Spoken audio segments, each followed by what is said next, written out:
inexplicável.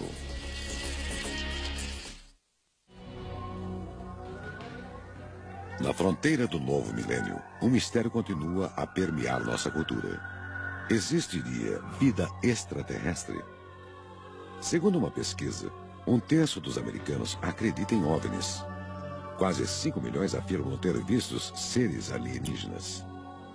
Os cientistas nos lembram que estes contatos não foram comprovados e nem podem ser. Os céticos dizem que essas pessoas foram iludidas ou querem lucrar com a polêmica. No entanto, as pessoas que afirmam ter tido essas experiências insistem que foram verdadeiras. Essas histórias chamam a atenção e refletem uma crença profunda de que não estamos sozinhos no universo.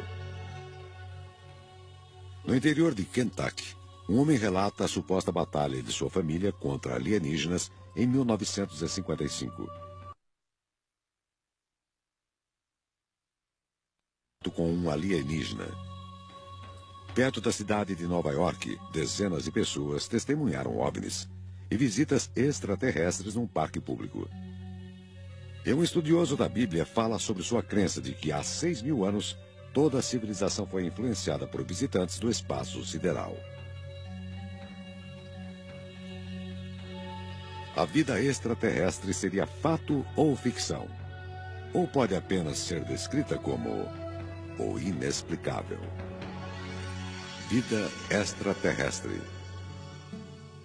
Em 1955, em Kentucky, a cerca de 100 quilômetros de Nashville, Tennessee, havia uma tranquila comunidade rural.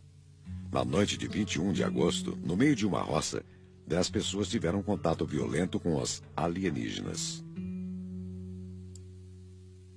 Os Langford estavam voltando de uma reunião de família, onde se divertiram e jogaram cartas. Lonnie Langford, que tinha 12 anos na época, lembra-se muito bem dessa noite.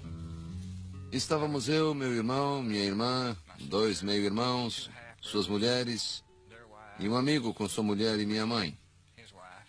Ficamos conversando e jogando cartas. O amigo de meu meio-irmão precisou sair, não tínhamos banheiro dentro de casa. Quando saiu, viu um objeto redondo com luzes ao redor.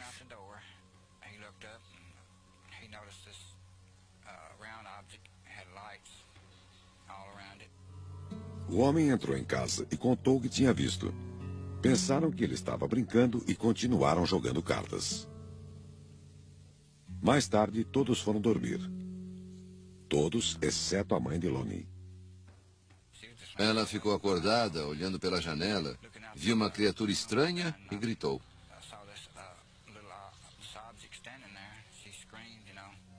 Todos pularam da cama. Os irmãos de Lonnie pegaram suas espingardas. Vimos criaturas de 1 metro de altura, pés pequenos, orelhas pontudas, olhos grandes. Estavam parados lá fora. Havia vários. Usavam uniformes, não faziam barulho nenhum. Não falavam nada, ficavam parados lá, não sei porquê.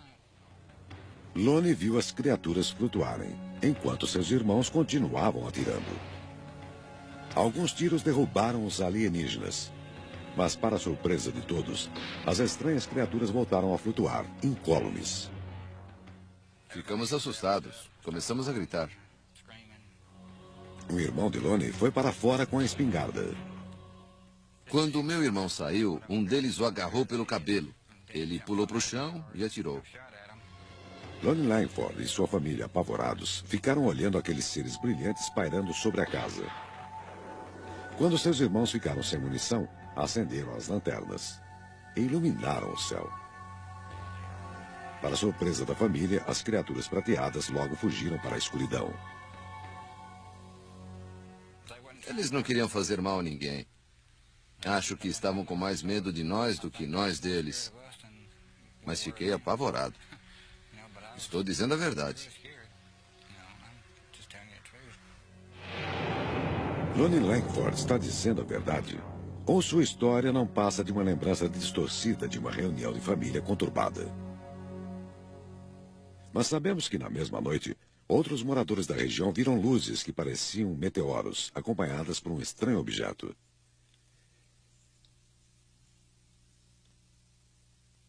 Quando os Langford comunicaram o que viram, policiais e até mesmo soldados de uma base do exército próxima foram verificar o incidente. O soldado de Kentucky, Russell Ferguson, investigou o caso. Não encontrou nenhuma evidência concreta que comprovasse o relato dos Langford. Só encontramos a família bastante abalada e exaltada. Juravam que tinham visto pessoas baixas e prateadas, de olhos e cabeças grandes, que tinham tentado entrar na casa. O investigador de OVNIs, Philip Imbronho, acha o caso dos Langford convincente e que eles podem ter tido contato com extraterrestres. É um caso, na verdade, bastante convincente. A família não dava a mínima para os OVNIs. De repente, comunicam que esses homenzinhos chegaram na casa deles. Até hoje, é um dos poucos casos que me convencem de que talvez os extraterrestres visitem a Terra e interajam com a sociedade. Na época do caso Langford, nos anos 50, americanos de todas as classes sociais estavam fascinados por discos voadores. Hollywood produzia filmes de ficção científica. Muitos exploravam os temores causados pela Guerra Fria.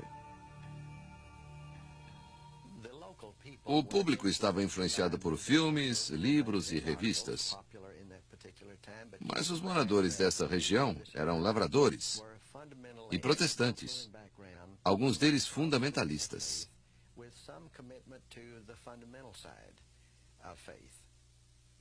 Como os Langford eram cristãos devotos, será que se deixaram influenciar depois do culto da tarde daquele domingo? O soldado Russell Ferguson acha que não. Acredita que estavam bêbados.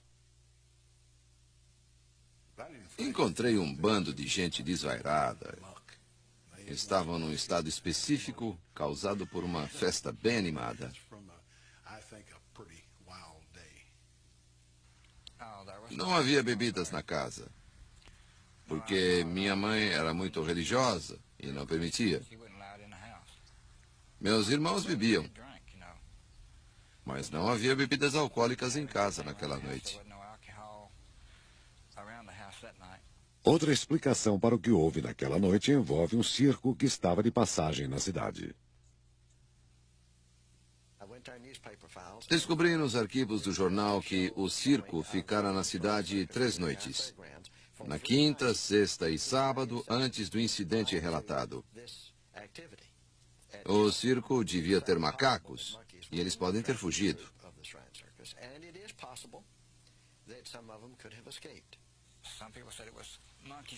Eu não sabia que o circo estava na cidade, nem minha família. Você já viu um macaco prateado? Se essas estranhas visões não foram causadas por bebida em excesso ou por macacos, o que aconteceu? Greg Little, que escreve sobre fenômenos paranormais, acha que pode haver uma explicação científica. Essa região de Kentucky fica sobre uma falha geológica. Segundo Little, pressões tectônicas da Terra podem criar imagens estranhas a partir de descargas eletromagnéticas tão fortes que desorientam as pessoas. Essas falhas geológicas têm um enorme campo eletromagnético a seu redor.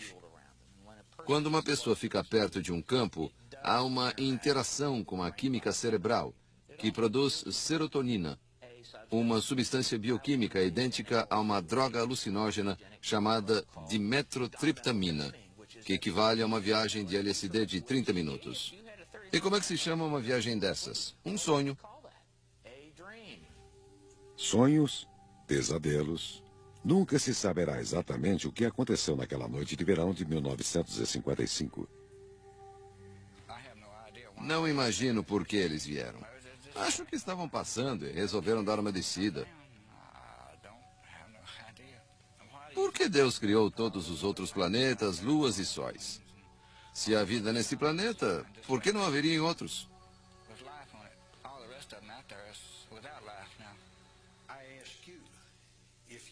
Se alguém fosse capaz de viajar pelo espaço e para os outros planetas, viria para a Terra com toda essa tecnologia. E iria justo para Kelly, Kentucky, e não para a capital do país? Ou para uma cidade grande? Não acredito.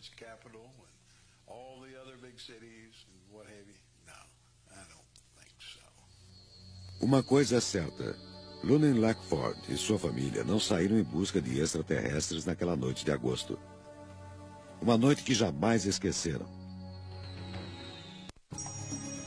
Você está assistindo Mistérios. Vida extraterrestre. Assistindo Mistérios. Vida extraterrestre. Há regiões no mundo conhecidas como aeroporto de OVNIs, devido à frequência com que os OVNIs são vistos. Pine Bush, no norte de Nova York, é um desses lugares. A pesquisadora de OVNIs, Ellen Crystal, foi para lá com o fim de tentar estabelecer contato com alienígenas. Escreveu um livro, Invasões Silenciosas, baseando-se em suas experiências. Ela acredita que seus 20 anos de pesquisa, em que tirou 1000 fotografias, evidenciam a existência de vida extraterrestre. É preciso ter um certo tipo de mentalidade para fazer as pesquisas de um modo coeso. Há pessoas como eu fazendo pesquisas bem-sucedidas, tentando ter contatos imediatos e usando equipamentos que os registram.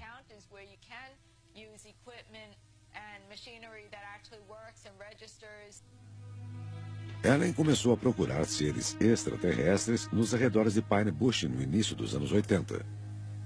Naquela época, uma médium lhe disse que ela havia sido curada por alienígenas de uma grave doença que teve na infância. Ela me analisou e disse que, quando eu tinha 4 anos, fiquei muito doente. Mas uma nave que pairava sobre uma Casa Branca me curou. Eu disse que tinha mesmo ficado doente durante 8 meses. Essa visão da médium motivou Ellen a concretizar seu sonho de se encontrar com alienígenas. Essa é sua história. Ela afirma que em 7 de agosto de 1980, ela teve um contato imediato que satisfez sua curiosidade. Talvez mais do que ela havia esperado. Estipulei que não andaria numa área que eu já tivesse percorrido.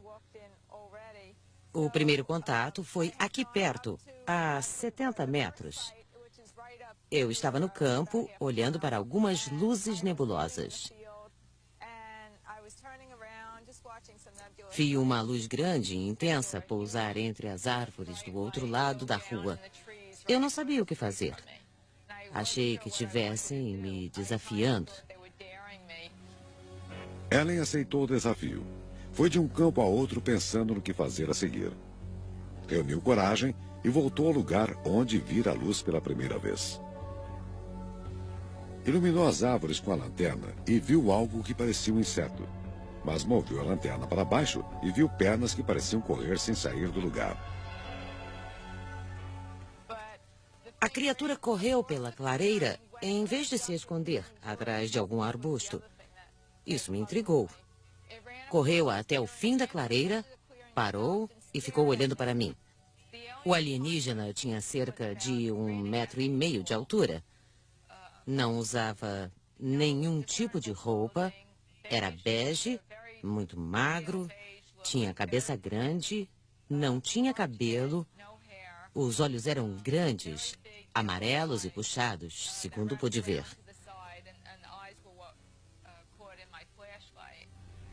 Ellen sentiu um poder avassalador que emanava da criatura. Era pequeno. Parecia não passar de uma criança. Mas senti que tinha um poder espantoso. Então, decidi ir embora. Foi um dos fatores decisivos.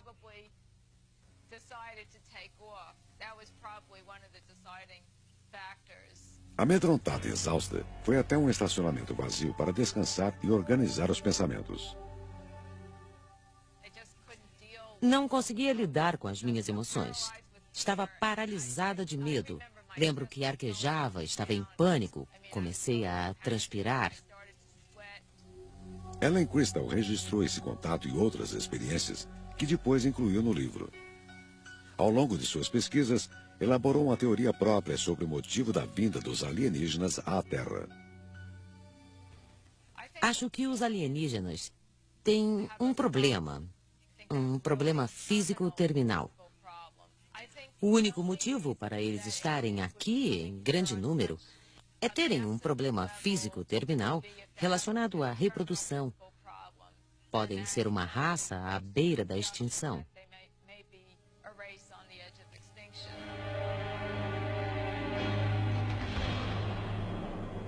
Devemos acreditar no que Ellen Crystal diz sobre os extraterrestres? Ou seria seguidora de um tipo de mitologia moderna? Bernard Beck, professor de sociologia, acha que é esse o caso. As pessoas pensam que os extraterrestres são tão inteligentes pelo fato de terem chegado aqui, que tornarão nossa vida melhor e cuidarão de nós. São mitos criados por gente comum, que, ao comentar com os vizinhos, ao falar disso durante o almoço ou no bar, cria expectativas culturais.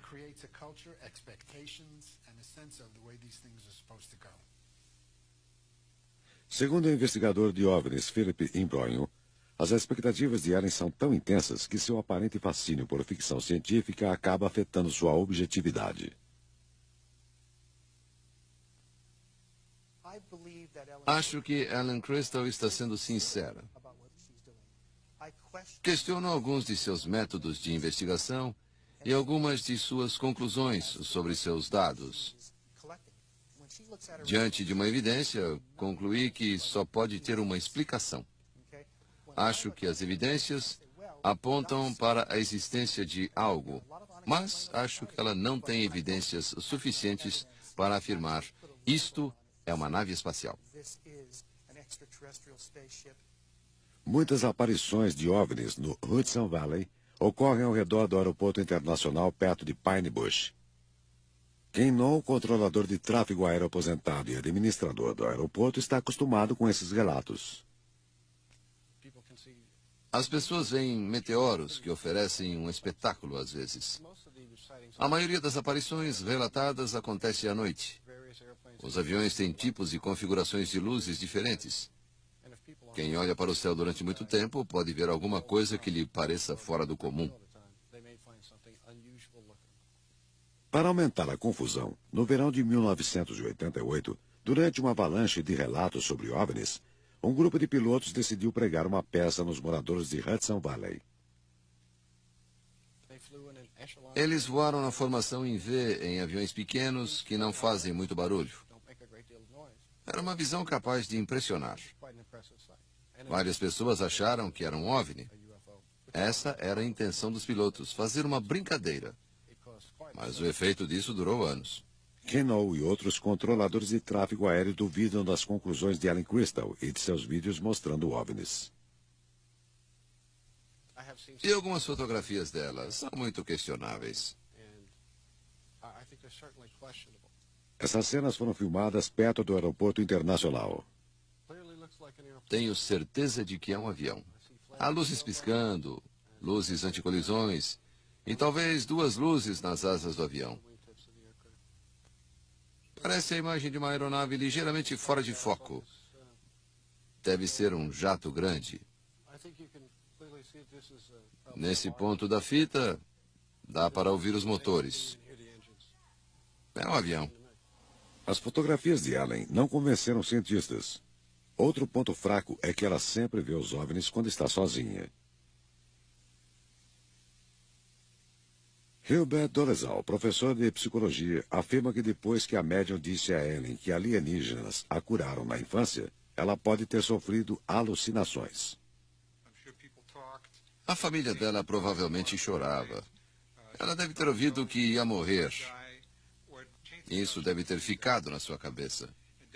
Depois alguém lhe diz que um ser fora do comum e não um médico a curara. Deve ter sido o incidente mais marcante de sua vida. Do ponto de vista psicológico, é como uma pessoa que sabe mais tarde que foi adotada e sente a necessidade de estabelecer contato. Como Ellen, Crystal e a família de Kentucky passaram por essas experiências em locais isolados, sem outras testemunhas, seus relatos não convencem nem os que acreditam em OVNIs. Há 20 anos, dezenas de pessoas disseram que viram um OVNI num parque público em New Jersey, perto da cidade de Nova York.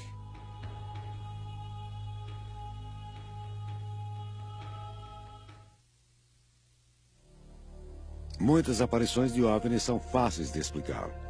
No entanto, quando várias pessoas afirmam ter visto o mesmo objeto na mesma hora, de diferentes pontos de observação, seus relatos recebem mais atenção. No condado de Hudson, New Jersey, North Bergen é um pequeno bairro de classe média separado de Nova York pelo rio. Seus moradores são profissionais de alto nível, que tendem a ser realistas. Mas é neste lugar que várias pessoas afirmam ter visto OVNIs. George O. Barsky tinha uma loja de bebidas em Manhattan e dirigia de volta para sua casa em North Bergen todas as noites durante décadas. Às 3 da madrugada, no dia 12 de janeiro de 1975, ele atravessava o parque quando a transmissão do rádio ficou distorcida. Relatou os eventos que se seguiram ao investigador de OVNIs Bud Hopkins, que gravou a narrativa. Diria que o objeto tinha uns 30 metros de comprimento. Era bem grande. Tinha uns 8 metros de altura. Parecia uma panqueca gigante. E pousou bem na minha frente. Ele descreveu as criaturas que saíram. Pareciam crianças sem roupas. Alguns seguravam um recipiente quadrado e uma pá. Retiraram amostras da terra rapidamente e voltaram para a nave. Moviam-se com uma velocidade incrível quando a nave decolou. Ele estava apavorado e perplexo. Não sabia o que vira.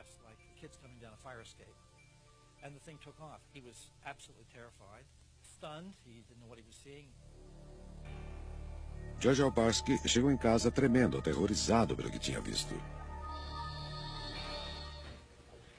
Eu estava apavorado. Transpirava. Preparei um chá. Depois liguei o rádio e tomei 2 aspirinas. Estava com medo. Achei que estava ficando louco ou doente. George O. Barsky morreu em 1990. Seu filho Frank lembra-se bem do caso. Ele descreveu um objeto grande em formato de disco. Por falta de uma explicação melhor, direi que era um objeto voador não identificado. Tinha um disco na parte inferior e luzes muito estranhas. Depois que a nave pousou, meu pai disse que ficou paralisado de medo. Ele, que sempre enfrentava ladrões em sua loja em Nova York, e sabia o que era sentir medo. Mas aquela nave realmente o apavorou. Bud Hopkins tentou reforçar o relato de George O. Barsky com outros testemunhos, como de um porteiro que trabalhava num prédio de apartamentos na frente do parque. Sabia que havia um prédio lá. Passei semanas tentando localizar o porteiro. Liguei para ele, sentindo a adrenalina no sangue. Mas ele disse que nunca esqueceria do disco voador que pousara no parque.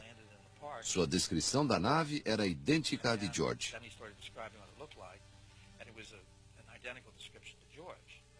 Bud Hopkins escreveu uma matéria sobre o caso no jornal Village Voice e continuou procurando outras testemunhas. Uma família fez um relato mais tarde. Moravam a 5 quarteirões do local. Viram um objeto descer, inclinado, a uns 40 metros de altura. Parecia que olhavam para dentro das casas. A mãe estava doente, mas foi para a rua de camisola e descalça. junto com o marido e os filhos, correram atrás da nave. A professora Ann Karlovich, moradora de North Bergen, disse que não acreditou quando sua filha lhe falou das evidências encontradas no parque no dia seguinte. Em 1975, ouvimos falar que havia um disco voador no parque. Minha filha e seus amigos foram ver o que estava acontecendo. Contaram que viram trechos de grama queimados perto do campo de beisebol. Disseram que as janelas e a entrada de vidro do prédio haviam sido quebradas por um raio de luz. As crianças estavam empolgadas. Frank Obarski também foi ao local com o pai. Achava um homem realista e não entendia por que estava envolvido com aquela história tão irracional.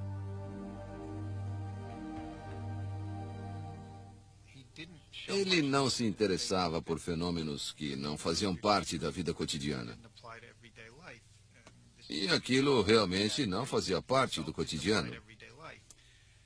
Foi difícil para mim conciliar a imagem do meu pai com a história que ele me contou. Ele disse: tentei ser honrado e honesto durante toda a minha vida. Ninguém vive assim 70 anos e depois estraga tudo inventando uma bobagem. A região de North Bergen já tinha registros de aparições de OVNIs anteriores à experiência relatada por O'Barkins. E os relatos continuam. Você está assistindo Mistérios. Vida extraterrestre. Você está assistindo Mistérios. Vida extraterrestre. Desde o suposto contato tornado famoso por O'Barkins em 1975, moradores de North Bergen, New Jersey, relataram ter visto dezenas de OVNIs em várias ocasiões diferentes. No dia 6 de julho de 1986, o investidor Ron Lee e a artista Nine Tanape apreciavam o pôr do sol da varanda do apartamento dela no conjunto Stone Range. Pensei, que negócio é esse no céu? Vi uma coisa que eu não conseguia identificar. Não se mexia, não emitia nenhum som. Ficamos olhando e tentando imaginar o que seria. Se ouvisse o som de um motor, não teria achado estranho. Mas era um objeto silencioso e grande, e isso chamou ainda mais a minha atenção. Era oval e tinha 3 luzes embaixo. Ficou estacionado no céu durante uns 10 minutos. E depois partiu em direção ao sul sem precisar de impulso. Simplesmente deslizou numa velocidade superior à que estou acostumado a ver. Pouco depois, ouvimos um barulho e vimos aviões militares a segui-lo.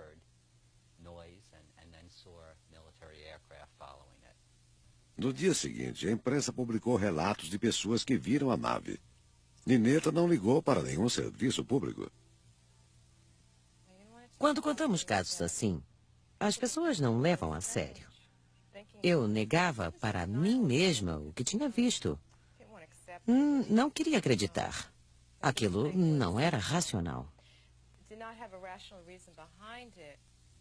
2 anos depois, nessa mesma região de New Jersey, o DJ David Delia afirmou que viu um objeto não identificado sobre o Hudson Park no dia de St. Patrick, em 1988.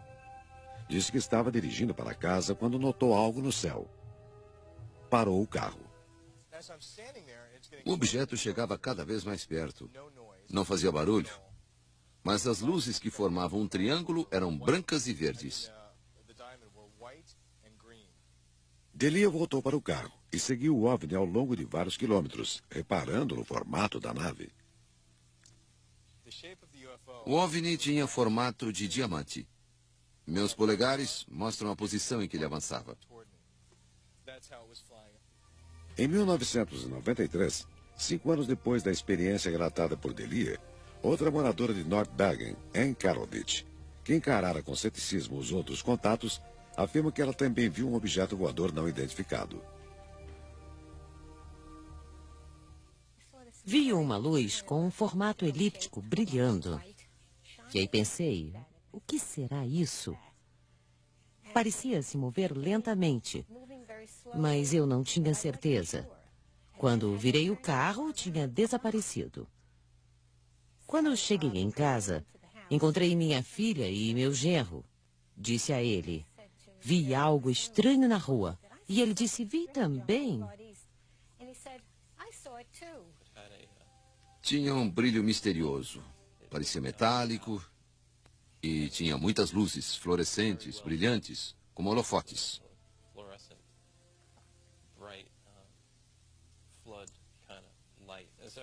Lembro-me de que era um objeto pequeno, elíptico, uma esfera elíptica.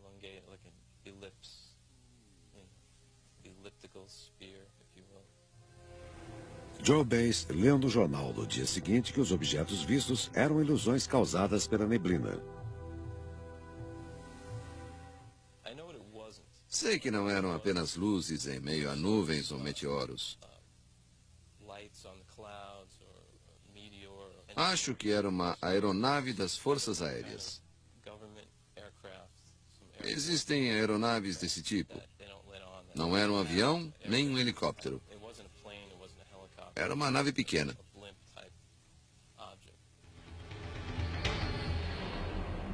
As pessoas que moram nessa região acreditam que viram OVNIs. Mas eram naves espaciais?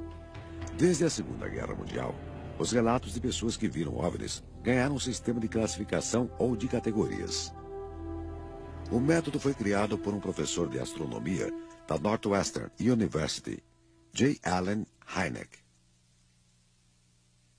Foi ele que criou o termo contato imediato de terceiro grau para descrever os contatos humanos com alienígenas. Philip Embroyon participou do livro que Hynek escreveu em 1987. Eles reuniram depoimentos de milhares de pessoas que viram OVNIs na costa leste. Comecei a investigar alguns casos, mas eram apenas a ponta do iceberg. Num período de 5 anos, 7.000 pessoas viram OVNIs. Muitas eram acima de qualquer suspeita. Policiais, pilotos, advogados, educadores, cientistas, executivos de grandes corporações, todos viram um objeto maior do que um campo de futebol, voando pelo céu. O psicólogo Herbert Dolezal insiste que essas pessoas que dizem ter visto OVNIs estão enganadas. É um fenômeno de percepção em que o pano de fundo é escuro e o objeto aparece contra uma estrutura imprecisa. Além disso, a pessoa pode ter miopia, astigmatismo ou sofrer de algum outro distúrbio visual. A questão não são os objetos voadores não identificados, mas objetos imóveis não identificados. Sei o que vi. É só o que posso dizer. Vi algo que não se parecia com nada que eu vira antes. A colunista Sarah Deering foi criada na região de North Bergen. Ouviu dezenas de histórias sobre OVNIs. Acha que acreditar em alienígenas e OVNIs é ridículo. Eles tiram conclusões precipitadas. Há várias maneiras de explicar esses objetos que vemos. As pessoas querem acreditar. Vêm alienígenas em toda parte. Nos anos 70, líamos o livro de Robert Heinlein, Estranho numa Terra Estranha, e aceitávamos a ficção científica como um tipo de metáfora para o que vivíamos na época, para a sensação de sermos proscritos pela sociedade. Será que pessoas alienadas estão confundindo ficção com realidade? Segundo o professor Dolezal, as pessoas que dizem ter visto alienígenas e OVNIs têm uma necessidade psicológica de participar de uma tendência, de algo maior do que elas mesmas, e por isso observam fenômenos que carecem de evidências. Está ocorrendo um fenômeno de massa. As pessoas querem fazer parte desse grupo, que se torna cada vez mais aceito. Acusações do tipo, você está louco ou está mentindo, são cada vez mais raras. Todos estão abertos a essa possibilidade. Todo ser humano quer participar de alguma coisa especial, importante, emocionante. Nossa tecnologia espacial está avançada. Sonhamos em viajar para o espaço e habitar outros planetas. Tudo isso alimenta esse sistema de crenças.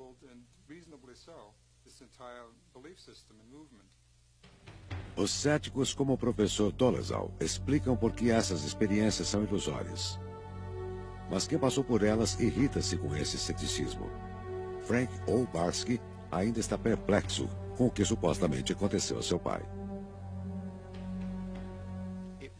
Ficava aborrecido quando diziam que ele estava mentindo. Foi isso que mais me marcou e intrigou.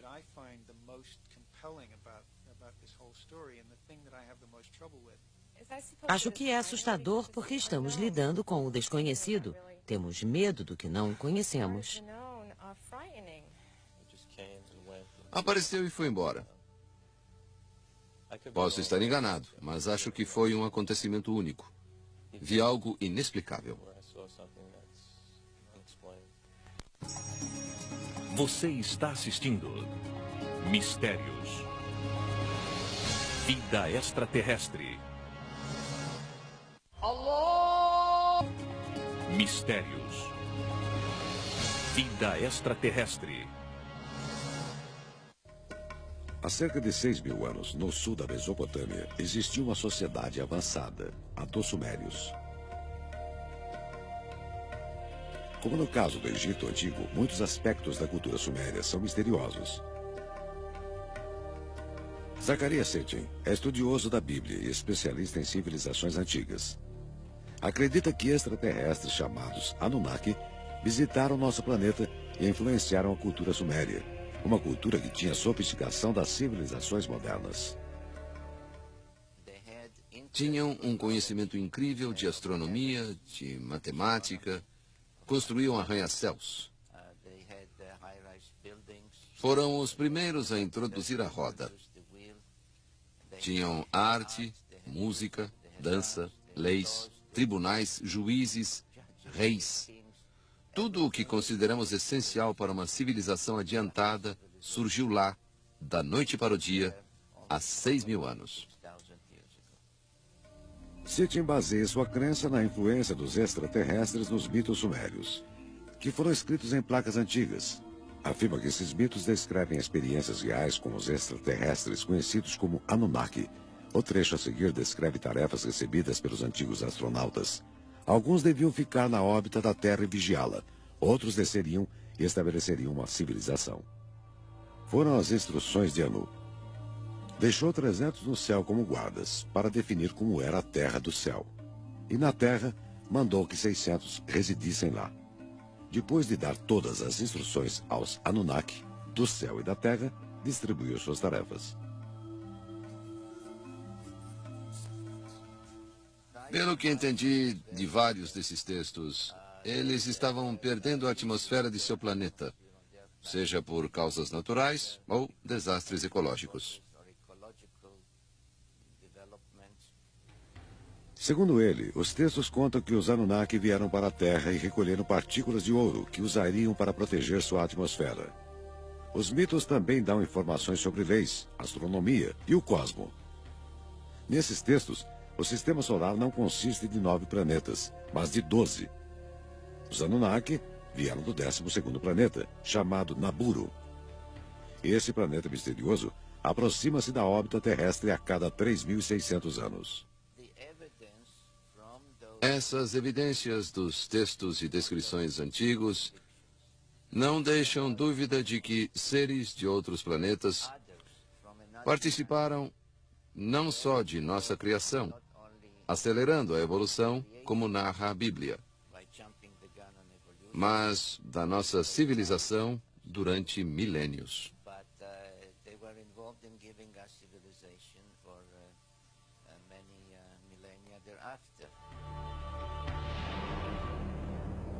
Os sumérios tiveram um processo de evolução diferente? Quase todos os estudiosos da cultura suméria descartam essa hipótese, inclusive o professor Miguel Civil, da Universidade de Chicago. Na minha opinião, não há nada na evolução da cultura do sul da Mesopotâmia que não possa ser explicado pela evolução normal da cultura de modo geral. O professor Civil afirma que os textos mitológicos dos sumérios são apenas o que parecem ser, mitos. Duvida da capacidade de Cetim de traduzir esses textos. O autor mistura línguas. Explica uma forma de linguagem através de outra. Às vezes, ele parece quase incapaz de saber se uma palavra é do sumério ou do hebreu. Não só os estudiosos de antropologia cultural, como o professor Civil, discordam da teoria do 12º planeta. Os astrônomos duvidam até de sua premissa. Esse planeta não deixaria de ser detectado durante tanto tempo, considerando o que podemos fazer, como observações por telescópio, estudos gravitacionais, etc. Quanto à visita de seres espaciais, não acho o nosso sistema estelar mais interessante do que outros. É claro que novos planetas estão sendo descobertos. A NASA recentemente comunicou a existência de microfósseis em Marte. Essas descobertas levaram cientistas a considerar que existe a possibilidade de a vida evoluir em outros planetas do cosmos. A vida se forma na superfície do planeta. É necessário um determinado clima, água na superfície ou logo abaixo da superfície. É possível que essas moléculas orgânicas tenham sido estimuladas através de cometas. Sabemos que os cometas carregam muita química orgânica. Muitos astrônomos e astrofísicos concordam com o professor Novak.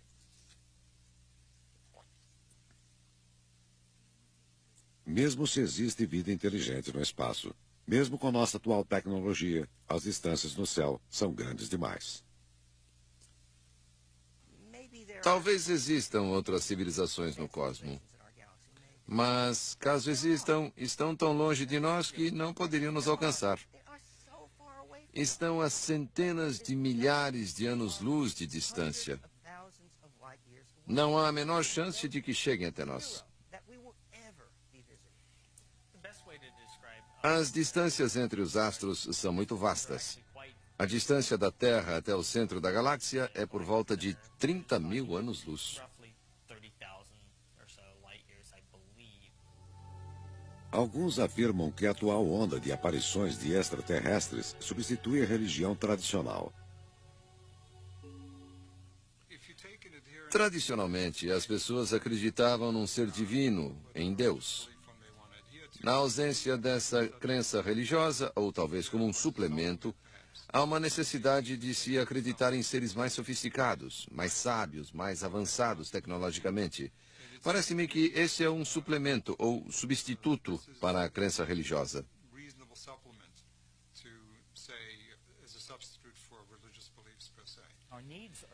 Temos uma grande necessidade emocional de religião. Temos tantos medos e paranoias que é extremamente difícil analisar objetivamente.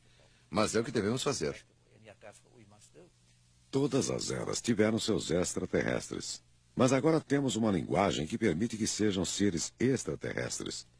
Antigamente, eram apenas seres estranhos.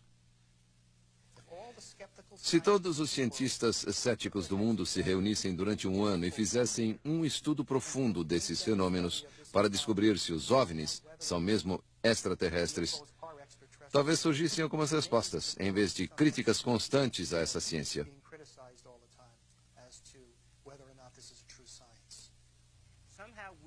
Nós, cientistas, falhamos ao não dizer às pessoas que há fenômenos do universo que já entendemos. Não sabemos tudo, mas sabemos muito. Há hipóteses que podemos excluir. Mas as pessoas não acreditam. Acho triste que a ciência moderna não tenha sido absorvida, de verdade, pela cultura de nossa nação. Buddy Hopkins acha que se a ciência moderna não excluísse totalmente a existência de OVNIs e que se investigasse algumas aparições, alcançaria um público maior. É um fenômeno extraordinário. Isso ninguém pode negar, não importa o seu ponto de vista. Um fenômeno extraordinário pede uma investigação extraordinária. Se houvesse algo digno de crédito, se existissem evidências concretas, e o fenômeno pudesse ser acompanhado e verificado, todos adorariam. A comunidade científica se dedicaria a estudá-lo. Os céticos insistem que os milhares de relatos de pessoas que viram OVNIs não resultam em uma única confirmação científica. Mas as pessoas continuarão relatando suas experiências e insistindo que o que viram era real. Mas sem evidências físicas, só nos restam suposições. Alguns preferem acreditar na existência de vida extraterrestre em vez de tolerar a incerteza do inexplicável.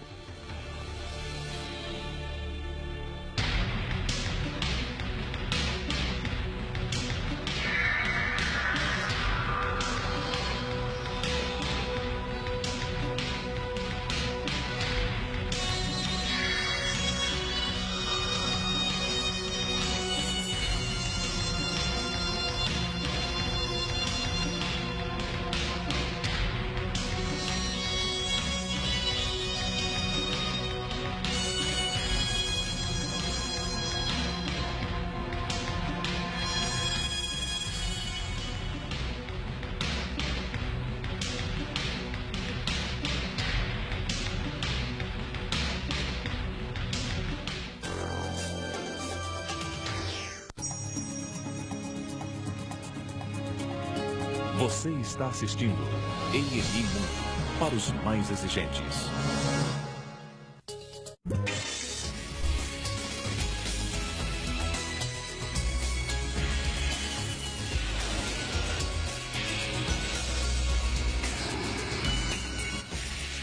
O inexplicável.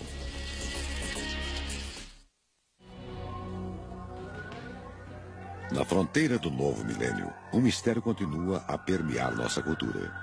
Existiria vida extraterrestre? Segundo uma pesquisa, 1/3 dos americanos acredita em OVNIs. Quase 5 milhões afirmam ter vistos seres alienígenas. Os cientistas nos lembram que estes contatos não foram comprovados e nem podem ser. Os céticos dizem que essas pessoas foram iludidas ou querem lucrar com a polêmica. No entanto, as pessoas que afirmam ter tido essas experiências insistem que foram verdadeiras. Essas histórias chamam a atenção e refletem uma crença profunda de que não estamos sozinhos no universo. No interior de Kentucky, um homem relata a suposta batalha de sua família contra alienígenas em 1955. Com um alienígena. Perto da cidade de Nova York, dezenas de pessoas testemunharam OVNIs e visitas extraterrestres num parque público. E um estudioso da Bíblia fala sobre sua crença de que há 6.000 anos toda a civilização foi influenciada por visitantes do espaço sideral. A vida extraterrestre seria fato ou ficção? Ou pode apenas ser descrita como o inexplicável? Vida extraterrestre. Em 1955, em Kentucky, a cerca de 100 quilômetros de Nashville, Tennessee, havia uma tranquila comunidade rural. Na noite de 21 de agosto, no meio de uma roça, 10 pessoas tiveram contato violento com os alienígenas. Os Langford estavam voltando de uma reunião de família, onde se divertiram e jogaram cartas. Lonnie Langford, que tinha 12 anos na época, lembra-se muito bem dessa noite. Estávamos eu, meu irmão, minha irmã, 2 meio-irmãos, suas mulheres, e um amigo com sua mulher e minha mãe. Ficamos conversando e jogando cartas. O amigo de meu meio-irmão precisou sair, não tínhamos banheiro dentro de casa. Quando saiu, viu um objeto redondo com luzes ao redor.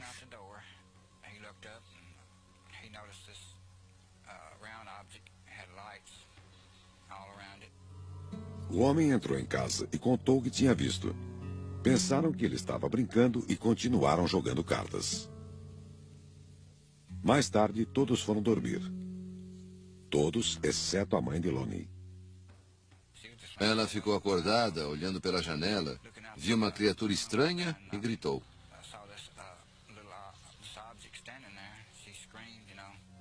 Todos pularam da cama. Os irmãos de Lonnie pegaram suas espingardas. Vimos criaturas de 1 metro de altura, pés pequenos, orelhas pontudas, olhos grandes. Estavam parados lá fora. Havia vários. Usavam uniformes, não faziam barulho nenhum. Não falavam nada, ficavam parados lá, não sei por quê. Lonnie viu as criaturas flutuarem, enquanto seus irmãos continuavam atirando.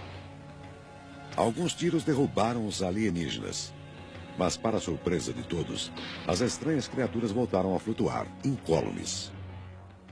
Ficamos assustados. Começamos a gritar. Um irmão de Lonnie foi para fora com a espingarda. Quando o meu irmão saiu, um deles o agarrou pelo cabelo. Ele pulou para o chão e atirou. Lonnie Langford e sua família, apavorados, ficaram olhando aqueles seres brilhantes pairando sobre a casa. Quando seus irmãos ficaram sem munição, acenderam as lanternas e iluminaram o céu. Para surpresa da família, as criaturas prateadas logo fugiram para a escuridão. Eles não queriam fazer mal a ninguém.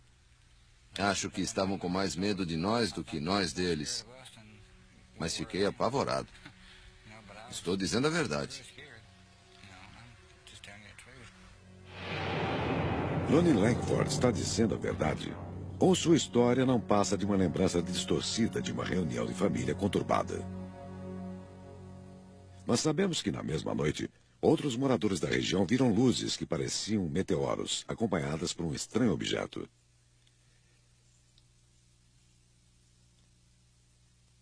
Quando os Langford comunicaram o que viram, policiais e até mesmo soldados de uma base do exército próxima foram verificar o incidente. O soldado de Kentucky, Russell Ferguson, investigou o caso. Não encontrou nenhuma evidência concreta que comprovasse o relato dos Langford. Só encontramos a família bastante abalada e exaltada.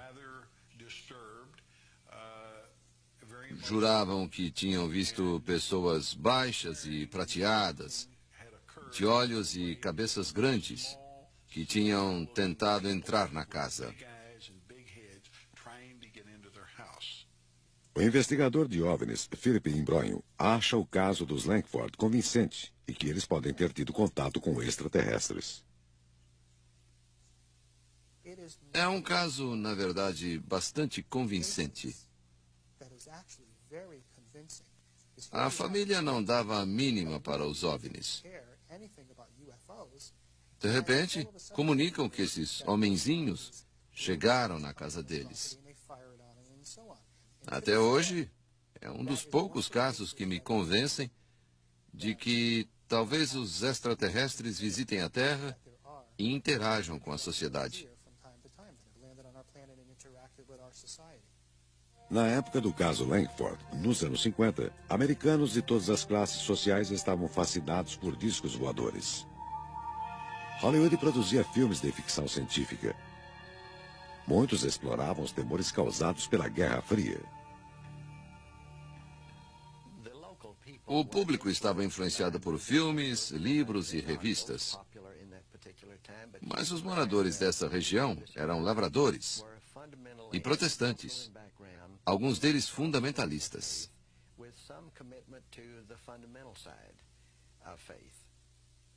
Como os Langford eram cristãos devotos, será que se deixaram influenciar depois do culto da tarde daquele domingo? O soldado Russell Ferguson acha que não. Acredita que estavam bêbados. Encontrei um bando de gente desvairada. Estavam num estado específico causado por uma festa bem animada. Não havia bebidas na casa, porque minha mãe era muito religiosa e não permitia. Meus irmãos bebiam, mas não havia bebidas alcoólicas em casa naquela noite. Outra explicação para o que houve naquela noite envolve um circo que estava de passagem na cidade. Descobri nos arquivos do jornal que o circo ficara na cidade 3 noites. Na quinta, sexta e sábado, antes do incidente relatado. O circo devia ter macacos, e eles podem ter fugido.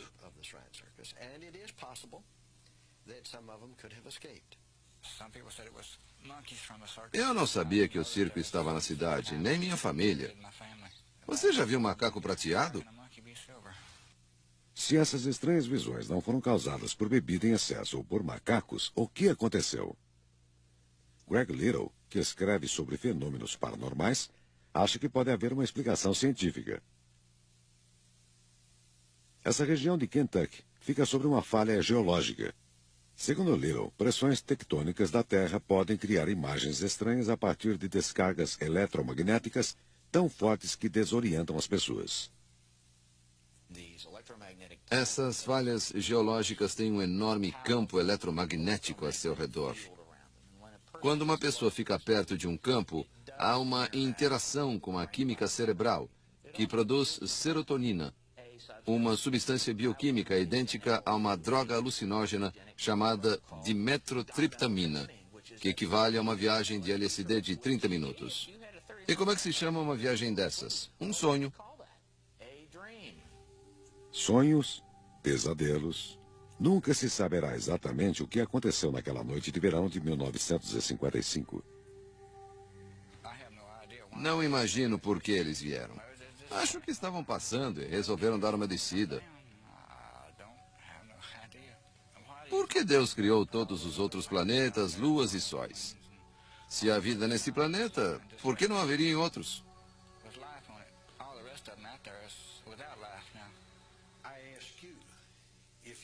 Se alguém fosse capaz de viajar pelo espaço e para os outros planetas, iria para a Terra com toda essa tecnologia e iria justo para Kelly, Kentucky, e não para a capital do país? Ou para uma cidade grande? Não acredito.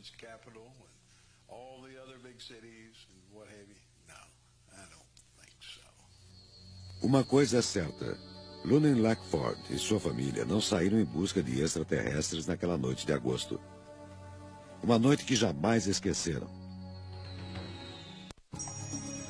Você está assistindo Mistérios. Vida extraterrestre. E assistindo Mistérios. Vida extraterrestre. Há regiões no mundo conhecidas como aeroporto de OVNIs, devido à frequência com que os OVNIs são vistos. Pine Bush, no norte de Nova York, é um desses lugares. A pesquisadora de OVNIs, Ellen Crystal, foi para lá com o fim de tentar estabelecer contato com alienígenas. Escreveu um livro, Invasões Silenciosas, baseando-se em suas experiências. Ela acredita que seus 20 anos de pesquisa, em que tirou 1000 fotografias, evidenciam a existência de vida extraterrestre. É preciso ter um certo tipo de mentalidade para fazer as pesquisas de um modo coeso. Há pessoas como eu fazendo pesquisas bem-sucedidas, tentando ter contatos imediatos e usando equipamentos que os registram.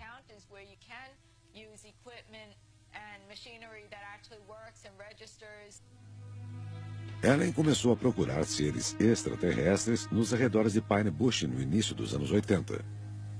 Naquela época, uma médium lhe disse que ela havia sido curada por alienígenas de uma grave doença que teve na infância.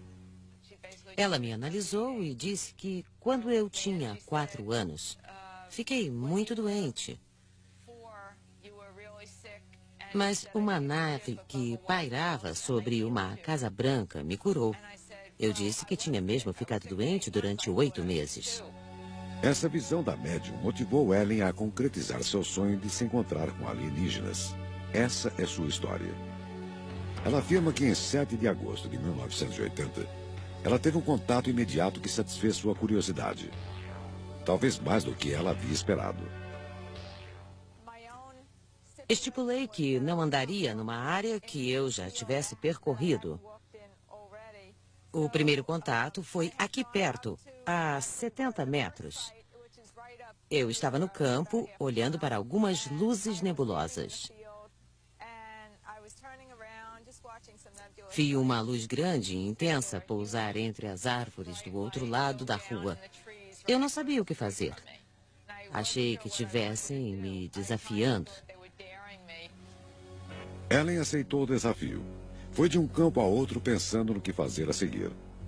Reuniu coragem e voltou ao lugar onde vira a luz pela primeira vez. Iluminou as árvores com a lanterna e viu algo que parecia um inseto. Mas moveu a lanterna para baixo e viu pernas que pareciam correr sem sair do lugar. A criatura correu pela clareira em vez de se esconder atrás de algum arbusto. Isso me intrigou. Correu até o fim da clareira, parou e ficou olhando para mim. O alienígena tinha cerca de 1,5 metros de altura. Não usava nenhum tipo de roupa. Era bege, muito magro, tinha a cabeça grande, não tinha cabelo. Os olhos eram grandes, amarelos e puxados, segundo pude ver. Ellen sentiu um poder avassalador que emanava da criatura. Era pequeno. Parecia não passar de uma criança. Mas senti que tinha um poder espantoso. Então, decidi ir embora. Foi um dos fatores decisivos.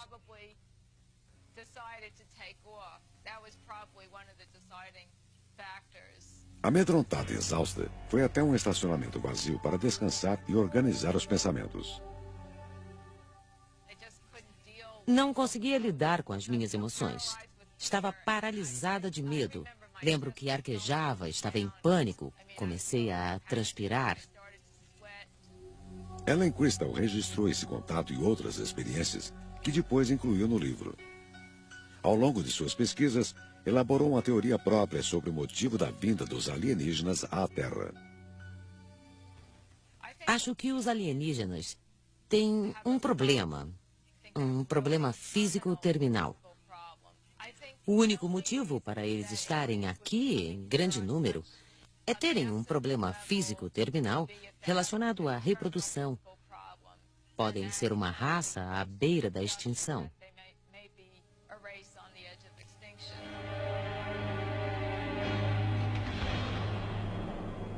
Devemos acreditar no que Ellen Crystal diz sobre os extraterrestres?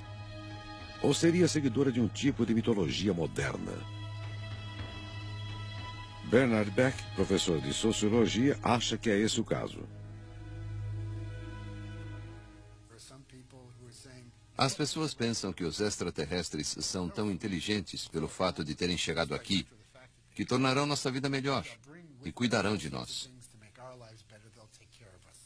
São mitos criados por gente comum, que, ao comentar com os vizinhos, ao falar disso durante o almoço ou no bar, cria expectativas culturais.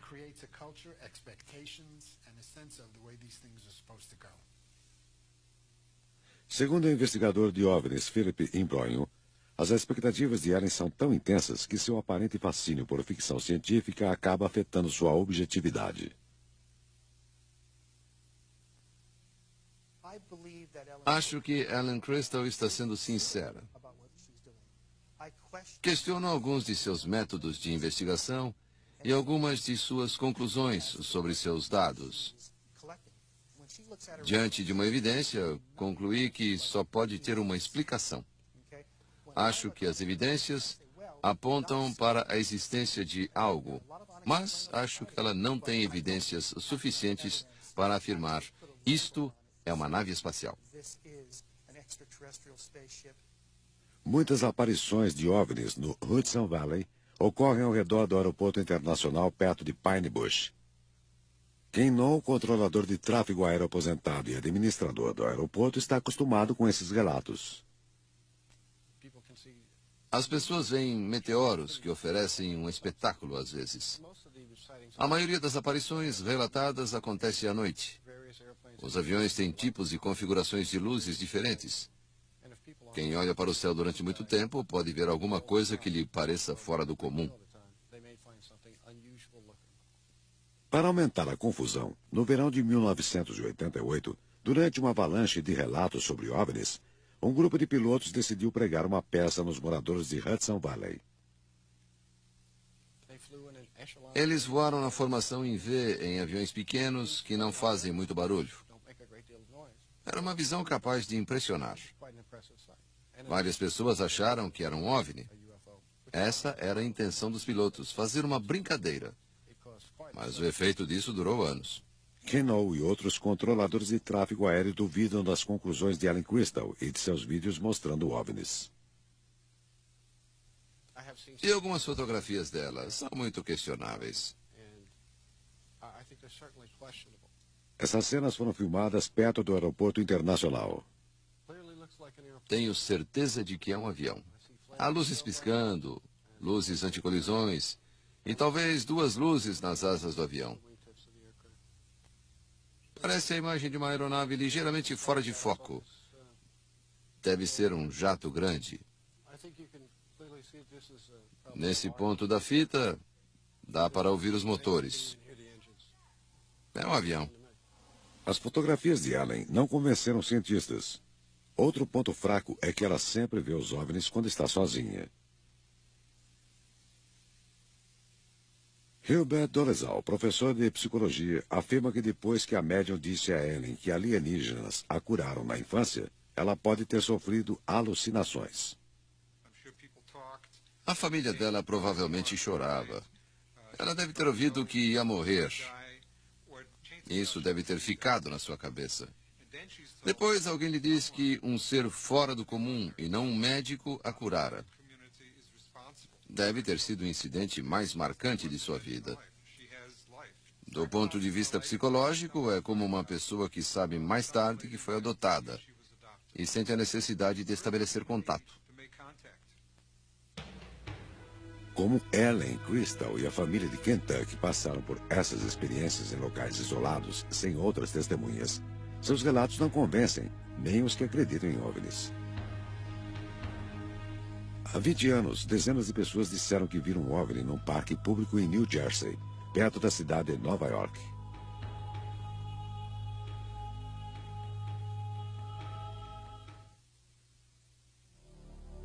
Muitas aparições de OVNIs são fáceis de explicar. No entanto, quando várias pessoas afirmam ter visto o mesmo objeto na mesma hora, de diferentes pontos de observação, seus relatos recebem mais atenção. No condado de Hudson, New Jersey, North Bergen é um pequeno bairro de classe média separado de Nova York pelo rio. Seus moradores são profissionais de alto nível, que tendem a ser realistas. Mas é neste lugar que várias pessoas afirmam ter visto OVNIs. George Olbarski tinha uma loja de bebidas em Manhattan e dirigia de volta para sua casa em North Bergen todas as noites durante décadas. Às 3 da madrugada, no dia 12 de janeiro de 1975, ele atravessava o parque quando a transmissão do rádio ficou distorcida. Relatou os eventos que se seguiram ao investigador de OVNIs Bud Hopkins, que gravou a narrativa. Diria que o objeto tinha uns 30 metros de comprimento. Era bem grande. Tinha uns 8 metros de altura. Parecia uma panqueca gigante, e pousou bem na minha frente. Ele descreveu as criaturas que saíram. Pareciam crianças sem roupas. Alguns seguravam um recipiente quadrado e uma pá. Retiraram amostras da terra rapidamente e voltaram para a nave. Moviam-se com uma velocidade incrível quando a nave decolou. Ele estava apavorado e perplexo. Não sabia o que vira.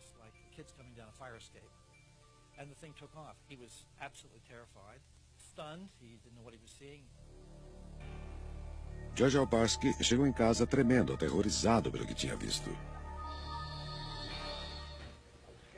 Eu estava apavorado, transpirava. Preparei um chá, depois liguei o rádio e tomei 2 aspirinas. Estava com medo. Achei que estava ficando louco ou doente. George Obarski morreu em 1990. Seu filho Frank lembra-se bem do caso.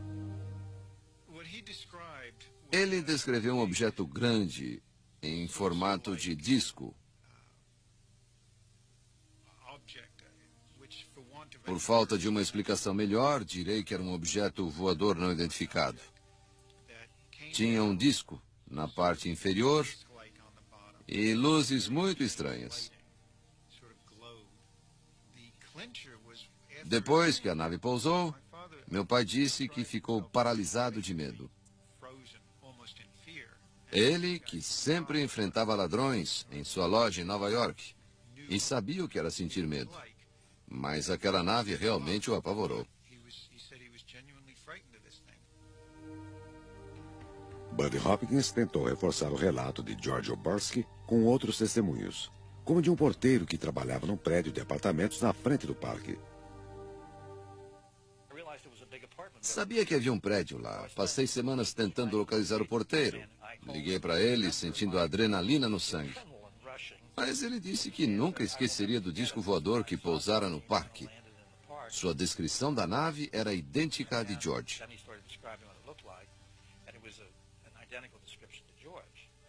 Buddy Hopkins escreveu uma matéria sobre o caso no jornal Village Voice e continuou procurando outras testemunhas. Uma família fez um relato mais tarde. Moravam a 5 quarteirões do local. Viram um objeto descer, inclinado, a uns 40 metros de altura. Parecia que olhavam para dentro das casas. A mãe estava doente, mas foi para a rua de camisola e descalça. Junto com o marido e os filhos, correram atrás da nave.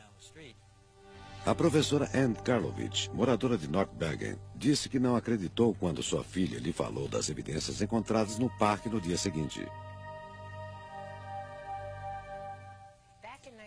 Em 1975, ouvimos falar que havia um disco voador no parque. Minha filha e seus amigos foram ver o que estava acontecendo. Contaram que viram trechos de grama queimados perto do campo de beisebol. Disseram que as janelas e a entrada de vidro do prédio haviam sido quebradas por um raio de luz. As crianças estavam empolgadas. Frank Obarski também foi ao local com o pai. Achava um homem realista e não entendia por que estava envolvido com aquela história tão irracional.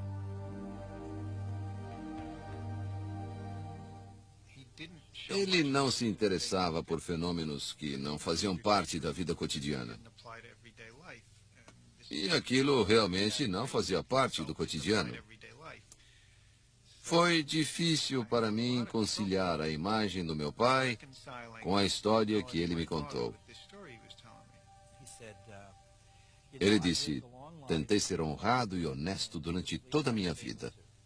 Ninguém vive assim 70 anos e depois estraga tudo inventando uma bobagem.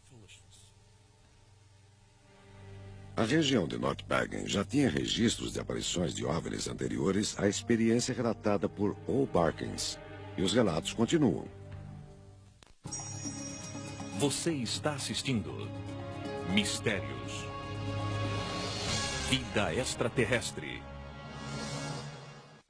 Você está assistindo Mistérios. Vida extraterrestre. Desde o suposto contato tornado famoso por Obarkins em 1975, moradores de North Bergen, New Jersey, relataram ter visto dezenas de OVNIs em várias ocasiões diferentes. No dia 6 de julho de 1986, o investidor Ron Lee e a artista Nini Tanape apreciavam o pôr do sol da varanda do apartamento dela no conjunto Stone Range. Pensei, que negócio é esse no céu? Vi uma coisa que eu não conseguia identificar. Não se mexia, não emitia nenhum som. Ficamos olhando e tentando imaginar o que seria. Se ouvisse o som de um motor, não teria achado estranho. Mas era um objeto silencioso e grande, e isso chamou ainda mais a minha atenção. Era oval e tinha 3 luzes embaixo.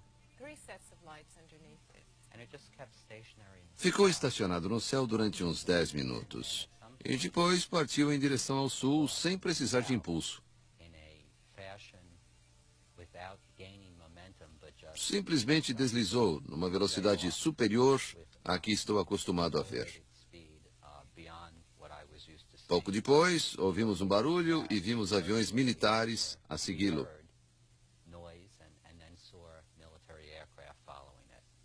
No dia seguinte, a imprensa publicou relatos de pessoas que viram a nave. Ninetta não ligou para nenhum serviço público. Quando contamos casos assim, as pessoas não levam a sério. Eu negava para mim mesma o que tinha visto. Não queria acreditar. Aquilo não era racional. 2 anos depois, nessa mesma região de New Jersey, o DJ David Delia afirmou que viu um objeto não identificado sobre o Hudson Park no dia de St. Patrick, em 1988. Disse que estava dirigindo para casa quando notou algo no céu. Parou o carro. O objeto chegava cada vez mais perto. Não fazia barulho, mas as luzes que formavam um triângulo eram brancas e verdes. Delia voltou para o carro e seguiu o OVNI ao longo de vários quilômetros, reparando no formato da nave. O OVNI tinha formato de diamante. Meus polegares mostram a posição em que ele avançava. Em 1993, 5 anos depois da experiência relatada por Delia, outra moradora de North Bergen, Ann Karovich, que encarara com ceticismo os outros contatos, afirma que ela também viu um objeto voador não identificado. Vi uma luz com um formato elíptico brilhando. E aí pensei, o que será isso? Parecia se mover lentamente, mas eu não tinha certeza. Quando virei o carro, tinha desaparecido. Quando cheguei em casa, encontrei minha filha e meu genro. Disse a ele, vi algo estranho na rua. E ele disse, vi também. Tinha um brilho misterioso. Parecia metálico e tinha muitas luzes fluorescentes, brilhantes, como holofotes.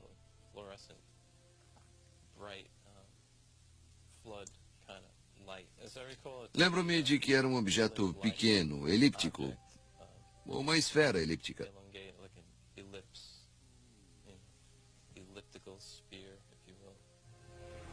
Joe Bass leu no jornal no dia seguinte que os objetos vistos eram ilusões causadas pela neblina. Sei que não eram apenas luzes em meio a nuvens ou meteoros. Acho que era uma aeronave das Forças Aéreas. Existem aeronaves desse tipo. Não era um avião, nem um helicóptero. Era uma nave pequena.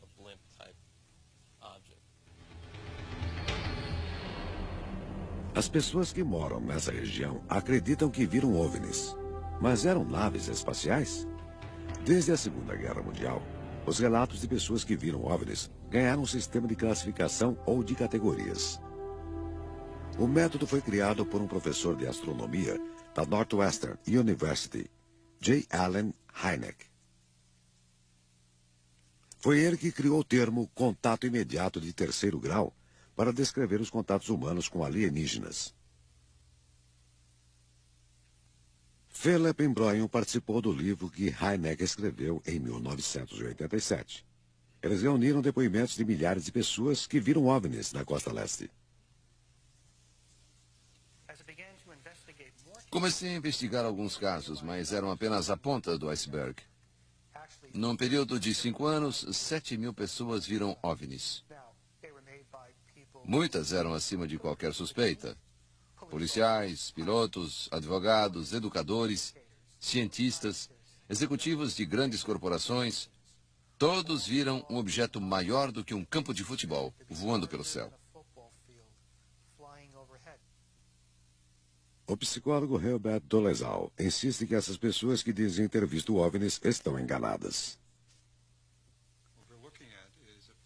É um fenômeno de percepção em que o pano de fundo é escuro e o objeto aparece contra uma estrutura imprecisa. Além disso, a pessoa pode ter miopia, astigmatismo ou sofrer de algum outro distúrbio visual. A questão não são os objetos voadores não identificados, mas objetos imóveis não identificados. Sei o que vi. É só o que posso dizer. Vi algo que não se parecia com nada que eu vira antes. A colunista Sarah Dirwin foi criada na região de North Bergen. Ouviu dezenas de histórias sobre OVNIs. Acha que acreditar em alienígenas e OVNIs é ridículo. Eles tiram conclusões precipitadas. Há várias maneiras de explicar esses objetos que vemos. As pessoas querem acreditar. Veem alienígenas em toda parte. Nos anos 70, líamos o livro de Robert Heinlein, Estranho numa Terra Estranha, e aceitávamos a ficção científica como um tipo de metáfora para o que vivíamos na época, para a sensação de sermos proscritos pela sociedade. Será que pessoas alienadas estão confundindo ficção com realidade? Segundo o professor Dolezal, as pessoas que dizem ter visto alienígenas e OVNIs têm uma necessidade psicológica de participar de uma tendência, de algo maior do que elas mesmas, e por isso observam fenômenos que carecem de evidências. Está ocorrendo um fenômeno de massa. As pessoas querem fazer parte desse grupo, o que se torna cada vez mais aceito. Acusações do tipo, você está louco ou está mentindo, são cada vez mais raras. Todos estão abertos a essa possibilidade. Todo ser humano quer participar de alguma coisa especial, importante, emocionante. Nossa tecnologia espacial está avançada. Sonhamos em viajar pelo espaço e habitar outros planetas. Tudo isso alimenta esse sistema de crenças.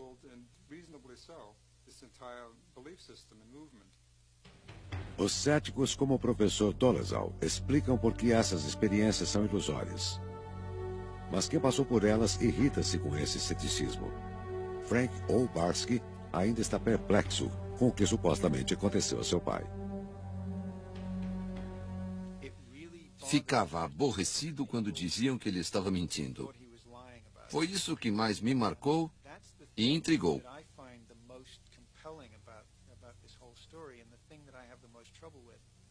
Acho que é assustador porque estamos lidando com o desconhecido. Temos medo do que não conhecemos. Apareceu e foi embora. Posso estar enganado, mas acho que foi um acontecimento único. Vi algo inexplicável. Você está assistindo Mistérios.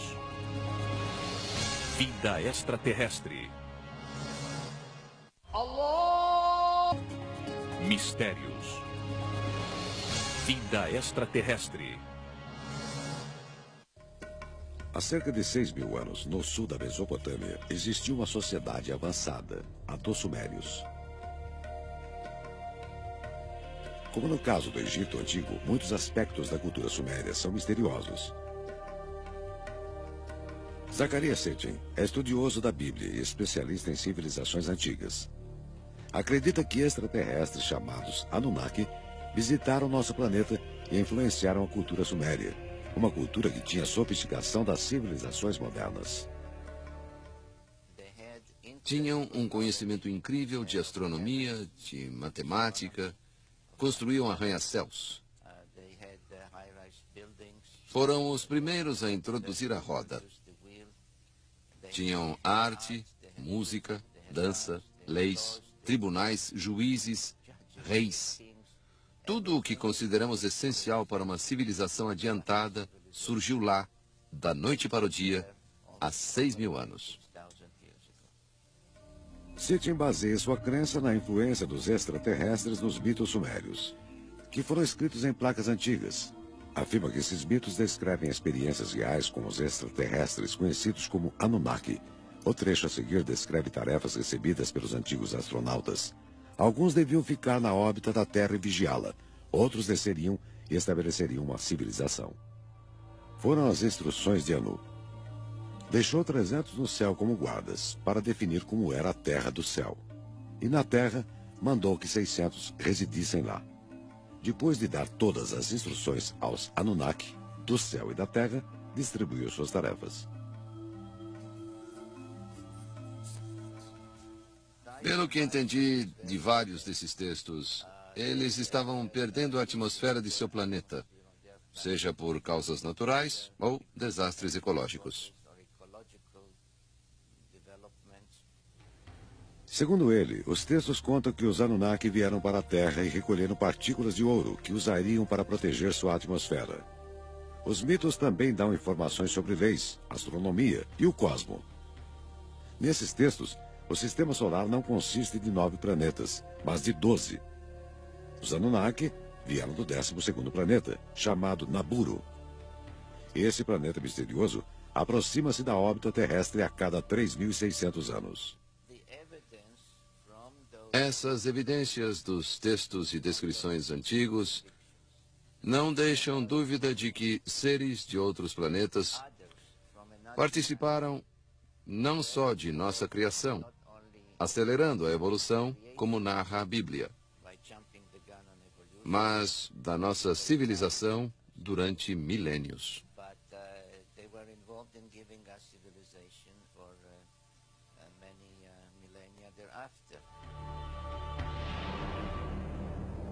Os sumérios tiveram um processo de evolução diferente? Quase todos os estudiosos da cultura suméria descartam essa hipótese, inclusive o professor Miguel Civil, da Universidade de Chicago. Na minha opinião, não há nada na evolução da cultura do sul da Mesopotâmia que não possa ser explicado pela evolução normal da cultura de modo geral. O professor Civil afirma que os textos mitológicos dos sumérios são apenas o que parecem